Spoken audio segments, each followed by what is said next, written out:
یکی از آوازخوان‌های هیئت طلایی انسامبل آوازدار گلشن، هنرمند مردمی تاجیکستان عمر زیایف روز 7 مارس سال 2024 در سن 73 از عالم چشم پوشید. درباره علت مرگ هنرمند شناخته چیزی گفته نشده است، ولی آوازخوان تاجیک پرویز پولادی خبر داد که مراسم نماز جنازه عمر زیایف روز 18 مارس سال 2024 هنگام نماز پیشین در شهر دوشنبه در محله 91 در شفاعت طربخانه اربد دایر می شود.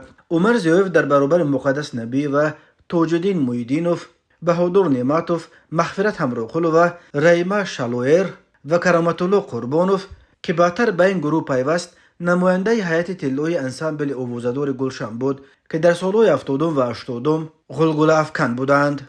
عمر زیایف 28 فوریه سال 1951 در شهر اورژیکنیزآباد حال و وحدت به دنیا آمده است. عمر زیایف سال 1968 بعد ختم مکتب به رشته مکانیک دانشکده پلی‌تکنیکی تاجیکستان شامل شد. در سالهای دانشجویی در گروه هنری اوربیت شهر وحدت و در گروه هنری دانشکده هنرنمایی میکرد. همسبقانش میگویند که او چنان دلباخته هنر بود که وظیفه خانگیش را آنها به جای او تیار میکردند.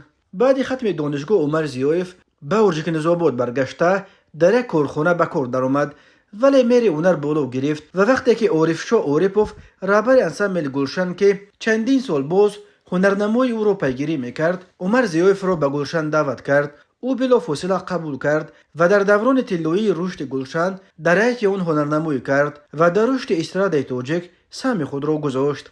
عمر زیایف سال 1993 2000 رهبر بدیهی گلشن بود، ولی این دیگر سالهای جنگ شهروندی بود که شهرت قبلی گلشن از دست رفته و قریب همه ستاره هایش پهن و پریشان شده بودند. سال 2001 بعد ترک گلشن، عمر زیایف در وزارت کارهای داخله انسامبل سپر را تشکیل داد و سال 2013 از سپر با رتبه پلکوونیک میلیتسیا به نفقه رفت.